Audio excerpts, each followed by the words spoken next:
like a need for money, for example, or hatred of your government, or your wife is sick and she needs cancer treatment that's not available in your country. None of those work in a case like this. Right. So you're not going to recruit Bill Clinton. You're not going to recruit Bill Gates. What are you going to do? Give Bill Gates $1,000 a month to answer your classified questions? Mm-hmm. Ridiculous. So you do the next best thing, and you recruit the guy who has access to them. And you set him up in this beautiful mansion. You watch. So with these movies and the media, mm-hmm. do the CIA work with Hollywood? And yes. They work with news agents? Oh, yes, yes. And they've finally come clean about that in the last 10 years. So it's propaganda. Let's say you are a Pakistani guy and you work in a restaurant. And two Al-Qaeda guys come into the restaurant. They have lunch and you hear something. You go to the American embassy and you say, listen, I've got this bit of information. I want to talk to a CIA officer. So John comes downstairs and I say, well, what do you have? And you give me the information. Okay, sounds plausible. I'm going to give you a few $100s for your trouble. But then you go, Ernest Hemingway committed suicide in, I think it was 1958, 62, something like that, 62 maybe. And a year later, his brother called her and said, I'm writing a book called My Brother Ernest Hemingway, and I'd like to interview you for the book. She said, how do you know that I knew your brother? I never told anybody. I never even told my husbands. And he said that Hemingway never stopped talking about her, that she was the only woman he had ever loved. He had 4 failed marriages. He was a notorious alcoholic and he was abusive to all of his wives. But she was the only one that he had ever loved. And so the brother went up to Washington and interviewed her. She gave him pictures of them sitting on his hospital bed while he was recuperating and love letters that they had exchanged. And she had kept a scrapbook. Every time he was in a newspaper, she would cut out the article. And she said her husband just always thought she was a Hemingway fan. No way. And so the picture, the love letters, and the scrapbook are now in the Hemingway Museum in Key West, Florida. And now people know who Agnes Bukowski is. Yeah, I could see that through the first arrest even. But then he had to have concluded that things were so bad in 2019 that this was it. It was over. You know? Why? Why do you say that? Because he killed himself. You do believe he did? I do. I believe he killed himself. What makes you believe that, considering all the evidence that they have? See, but the evidence isn't as clear as I think most people would want it to be. For example, that was very popular. He became a master forger. So it doesn't really matter what your background is. If you're good at it, there's a place for you at the CIA. And many of those places are working for the director of disguise. The Pakistanis were so proud to have played a role in this that they began bringing like delegations of generals to come and look at him. So here he is, naked, tied down, and he goes, I am not a zoo animal. And I said, Abu Zubaydah, listen, you're a big trophy for them. You're the most important person we've ever caught. They're going to do this. But listen, you got to cooperate. You got to cooperate.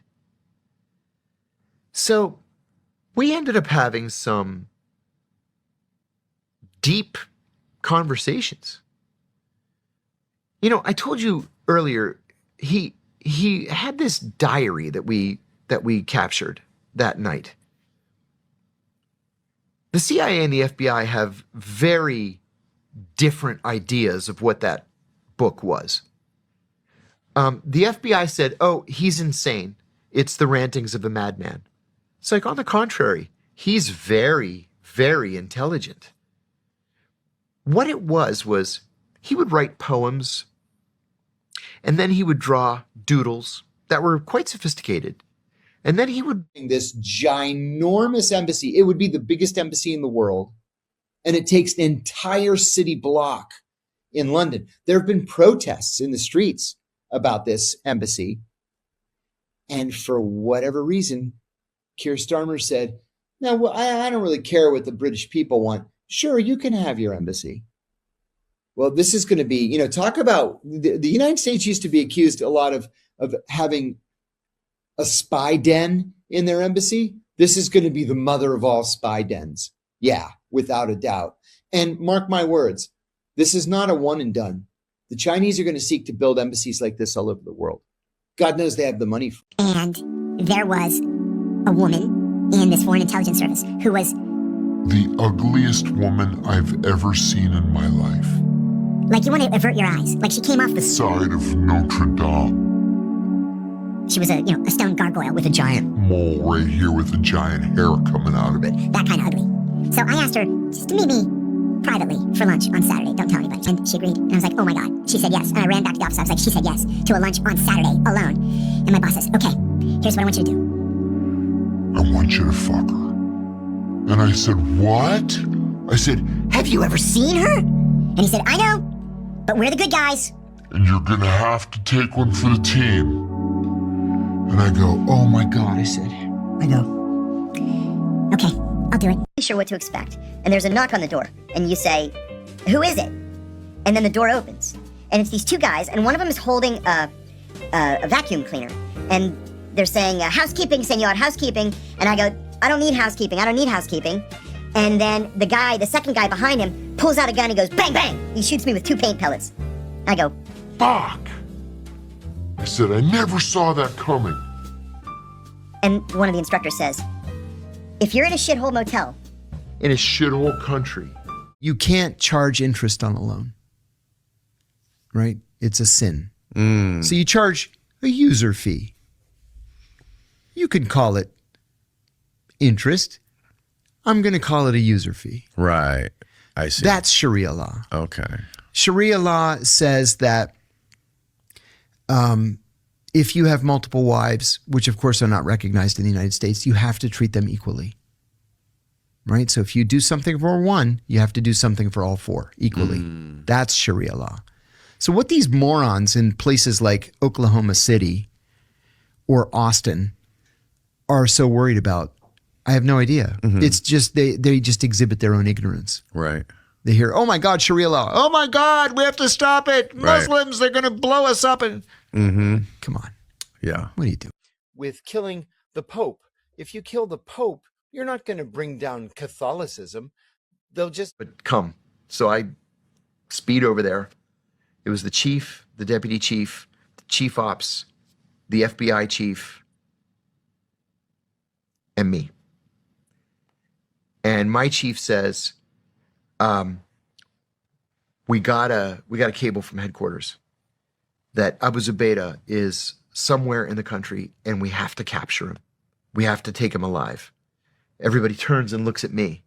I'm like, great. But in my mind, I'm like, Abu Zubaydah, that name sounds vaguely familiar. we're strapping on body armor, we're loading our guns, getting everybody set to go. And I said to this one guy, hey, Dan, what are you doing? Come on, get strapped up. He said, I can't go. I said, what do you mean you can't go? We're all going. We had doors to kick down. And he said, now I beat my wife. I can't carry a gun. Oh. Okay. Don't beat your wife next time. I would have so many questions for Les Wexner. What would be the first thing you'd ask me? What would possess you to hire a 7th grade substitute math teacher who had never finished college to be tax advisor when you are the richest man in the state of Ohio? There wasn't one person in the entire United States of America for you to hire to advise you on your taxes than a 7th grade substitute math teacher who didn't finish college. Unless you were also having sex with him. Which he has consistently denied. As soon as people started asking that question, he ran out and got married.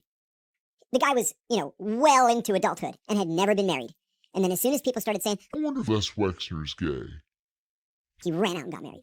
Then they decided, no, it's not a good idea to dose our own people. I know you. Ministry of Foreign Affairs? He said, yes. Do I know you? I said, I am John from the American Embassy. Oh, nice to see you. I said, hey, good to see you too. You live in the area? Yes, I do. I said, oh, so do I. I didn't. I lived across town. Oh, fancy meeting you here at this coffee shop. I come here all the time. Do you? Yeah, he says, I come here all the time. Why don't you have a seat, he says. So I sit down. At the end of the conversation, I go back to the embassy And I read a cable and I said, he's gay. I'm 100% sure he's gay. So then we started this conversation, headquarters and I, how can we use that to our benefit? Absolutely, yes. And 100%. In fact, there's an office in the CIA's Office of Public Affairs whose job it is just to work with Hollywood studios, nothing else. That's why every movie that comes out about the CIA is pro-CIA. Every one of them. That they do that on purpose. And the rest of the 95% is some people just do it for the excitement. They see these James Bond movies or, you know, John Wick or whatever the other ones are, and they think, oh my God, that's so exciting. I want to do that. And so they just volunteer. interesting. So, but the company thing is not real, is it? And you've just made 6 months worth of salary, right? That's an intelligence peddler. Epstein would have been far, far more sophisticated than that. And his intelligence is not coming from two Al-Qaeda guys having lunch. It's coming from Bill Clinton and Bill Gates and Alan Dershowitz and Prince Andrew and all of these other movers and shakers that he was constantly in touch with. Now, who would it have been for? Well, we now know from these documents that through his attorney, he was actively seeking an admission by the CIA that he was somehow associated with the CIA. And they did the same thing with the National Security Council. It doesn't look like they ever got a response. If you are not 100% Pro-Israel, they will run a candidate against you, and they'll spend millions of dollars to beat you. I just don't think that the Israeli policy of Killing everybody is a viable policy. you can't have undergone a terrorist attack and then have your policy as to Kill every man, woman, and child who breathes. I've never had a positive encounter. With Mossad, I have never met a CIA officer who has had a positive encounter with Mossad. If you look at a map now, For example, and I base this on my own experience in the federal prison system. The guards, number one, have their heads up their asses 24 hours a day. The only qualification to be a prison guard in the federal system, the Federal Bureau of Prisons, is you have to be working on a GED and no felony convictions. That's it. There's this rule that prisoners can't touch the mail, right? So we have mail call every day at 4 o'clock, and the guards are supposed to say your name and hand you your mail. Most of the time, the guards didn't do mail call. Prisoners did mail call in violation of the rules. Any idea why? Because they couldn't read.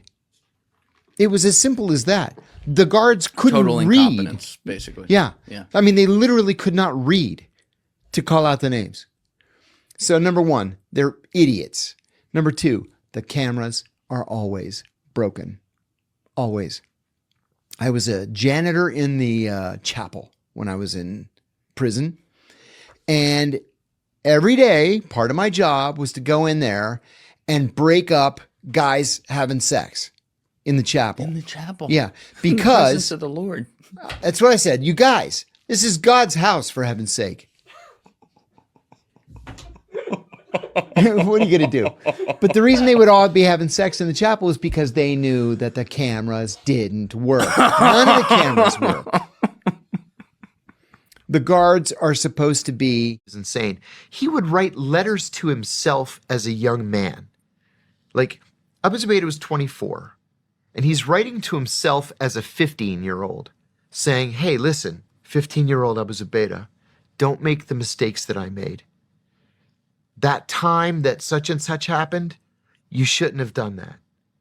Think twice before you do this again. You know, you shouldn't have left Saudi Arabia when you did. You shouldn't have gone to Afghanistan when you did. You should have gone to Jordan instead. Stuff like that. Like I say, it was all very sophisticated. He asked me if I was Christian. I said yes. And he wanted to debate Christianity versus Islam. We didn't really debate it so much as just talked about it. He cried a lot. He would never know the touch of a woman, he said. He would never know the joy of fatherhood. I said, you're not the victim here. I said, there were 50,000 people in those towers. What did you think was going to happen? Did you really think that we weren't going to try to find you, to kill you, or to kill bin Laden? What did you think we were going to do? And he said, I never wanted to attack the United States. I wanted to attack Israel. All I ever wanted to do was to kill Jews. I said, well, you made your bed. This is the way it's going to be. And that's why you have to cooperate. And I would say it at every opportunity. Finally, I got a call from